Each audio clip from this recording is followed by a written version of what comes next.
अस्सलामुअलैकुम वरहमतुल्लाहि वबरकातुहू। आज मैं आप लोगों को 4 इंडिकेटर्स की मिक्सअप में एक स्ट्रेटजी देने जा रहा हूं जो H1 में भी काम करेगी और H1 से अलावा H1 से जो नीचे टाइम फ्रेम है इनके अंदर आपने काम नहीं करना। H4 में भी कर सकते हैं, D1 में भी काम कर सकते हैं। काफ़ी मुश्किल स्ट्रेटजी है, आपको समझने में थोड़ा वक्त लगेगा लेकिन प्रॉफिटेबल स्ट्रेटजी है।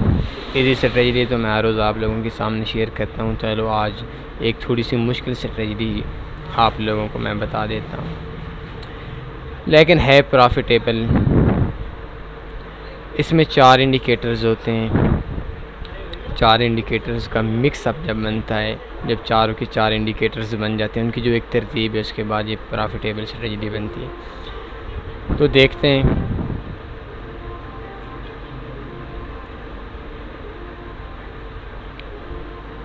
चार्ट आप लोगों के सामने ओपन है। सबसे पहले इंसर्ट के अंदर आना है, इंडिकेटर्स के अंदर आना है और मूविंग एवरेज।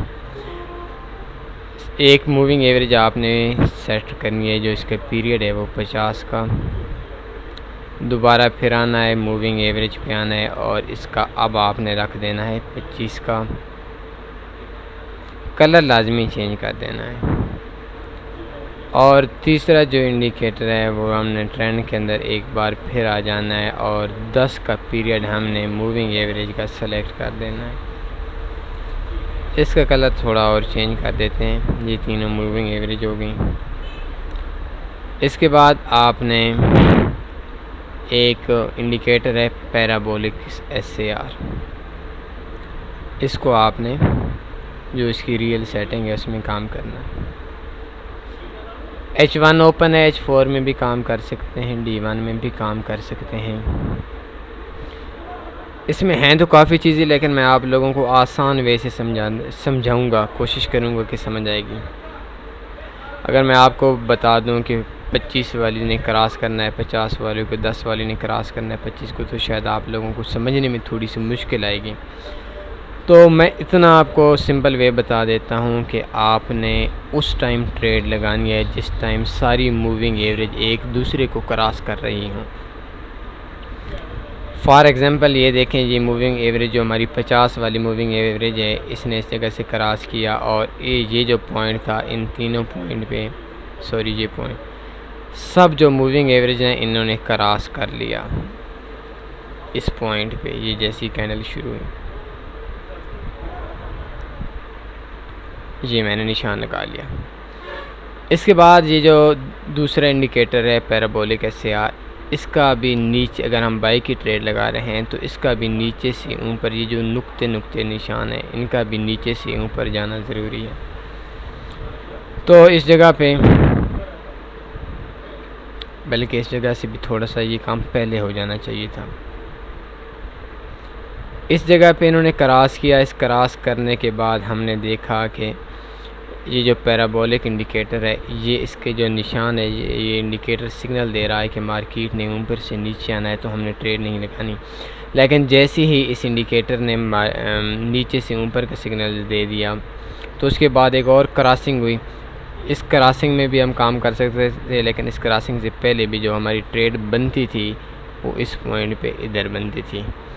ये देखें, ये क्रॉस हो गया एक इंडिकेटर और ये तीनों की तीनों जो इंडिकेटर्स हैं ये क्रॉस हो गए थे इन पॉइंट्स पे। और नीचे वाली ये जो पैराबोलिक SAR है, इसने नीचे से ऊपर के जैसे ही निशान दिया तो उस टाइम जो मार्केट थी वो इस पॉइंट पे थी, तो हमने ट्रेड लगा लेनी है बाई की। इसका जो SL है वो हमने इस पॉइंट पे लगाना था, यानी ये जो पिछली 5-6 कैंडल्स हैं इनका जो लो था इस जगह पे हमने SL लगाना था। लो से तकरीबन 3 से 4 पे नीचे हमने लगाना था। तो अगर इस जगह पे मार्केट होती है H1 के अंदर, तो जो हमें प्रॉफिट आना था वो तकरीबन 60 पिप से ऊपर आना था, 62 पिप का आना था। इसमें जो मैं आप लोगों को सजेस्ट करूंगा कि आप लोगों ने जो TP लगाना है वो 50 पिप का लगा लें, तो तकरीबन आपको 80% से ऊपर प्रॉफिट आएगा। इससे थोड़ा और नीचे पीछे आते हैं।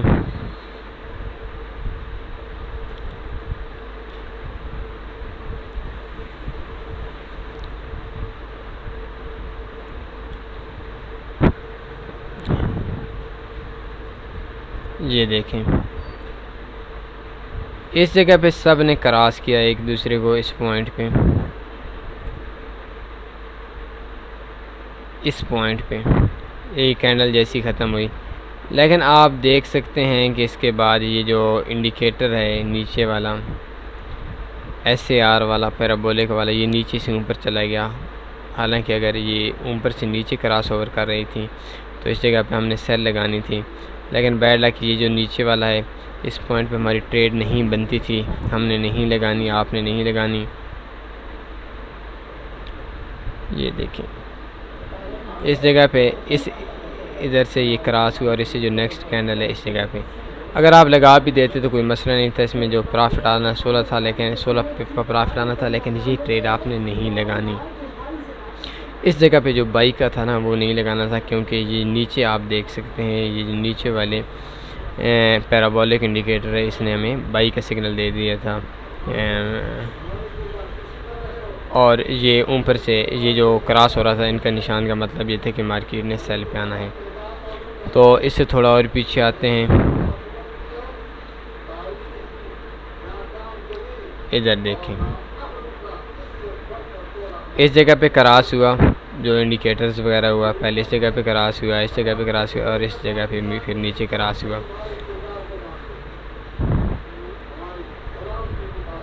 और इधर तक आप देख सकते हैं कि ये जो पैराबोलिक इंडिकेटर है, इसकी जो निशान हमने सेल लगाना था, तो ये नीचे से ऊपर जा रहा था। इसका मतलब है कि जो मार्केट है ये बाई पे जानी है।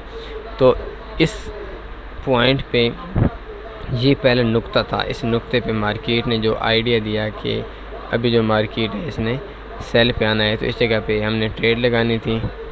और इसका जो SL था, वो इसका हमने 1 2 पीछे जो 4-5 कैंडल्स हैं, इनसे की जो बाई है इससे थोड़ा सा ऊपर, ये 3-4 पे ऊपर हमने इसका SL लगा लेना था। ये टोटल 16 पे बनते हैं और 50 पे इसका आपने TP लगाना था। और ये देख सकते हैं, ये तकरीबन नेक्स्ट 2 कैंडल्स जो हैं, नेक्स्ट 2 कैंडल्स के अंदर ये इसने हमारा जो TP था 50 पे का, वो हमने दे दिया। इसको मैं एक बार फिर काट देता हूँ। इसके साथ आप एक और पॉइंट मैं आपको बता देता हूँ, बहुत मज़े का सिग्नल बना, बहुत ही अच्छा सिग्नल बना। तीनों इंडिकेटर्स ने एक टाइम में क्रॉस किया, ये पॉइंट था। ये तीनों इंडिकेटर्स ने एक ही टाइम पे क्रॉस किया, इसको कहते हैं सबसे अच्छा सिग्नल। बाकी जो सिग्नल्स होते हैं तो उनमें थोड़ा सा गैप आ जाता है, 1-2 कैंडल्स के बाद ये जो क्रॉस ओवर होता है मूविंग एवरेज का होता है। लेकिन ये एक बहुत अच्छा पॉइंट है। इस पॉइंट के अंदर तीनों ने एक ही कैंडल के अंदर क्रॉस किया और इससे जो नीचे होगा पैराबोलिक SAR है, ये भी नीचे से ऊपर का इशारा दे रहा था। तो ये देख सकते हैं कि इस जगह पे हमने बाई लगानी थी। अगर इस ऐसा कुछ सिग्नल्स वगैरह आ जाता है तो इस पॉइंट पे हमने बाई लगानी थी। और इसका जो SL है बेशक काफ़ी लंबा रख सकते हैं, क्योंकि ये बेशक आप 68 पे 70 पे आप SL रख लें, इसमें कोई टेंशन नहीं होती, क्योंकि इसमें जो SL है वो आपका बहुत कम होगा। तो आप देख लें, इस जगह से जो मार्केट थी वो तकरीबन हमारा जो 50 पिप का टेक प्रॉफिट था वो इसने ओके कर दिया। इससे पीछे भी आप बेशक देखना चाहें तो ये जो भी स्ट्रेटजी मैं आपको दिखाता हूँ, उसके साथ ही मैं एक लफ्ज़ कहता हूँ कि आपने फ़र्स्ट टाइम इसको डेमो पे यूज़ करना है। लेकिन कुछ लोग जिनके पास एक्सपीरियंस है, तो उनसे मैं एक और चीज़ कहता हूँ कि जिस तरह मैं आपको स्ट्रेटजी दिखाता हूँ और पीछे इसके 2-3-4 पॉइंट दिखाता हूँ कि इन पॉइंटों पे इसने TP किया या SL किया, इसी तरह आप H1 या H4 के अंदर पीछे 1-2 साल तक चले जाएं। मसलन मैंने आपको 2 दिखाएँ, 10 दिन का गैप होगा, 5 दिन का, 5 दिन के 7 दिन का मैंने आपको दिखाया होगा।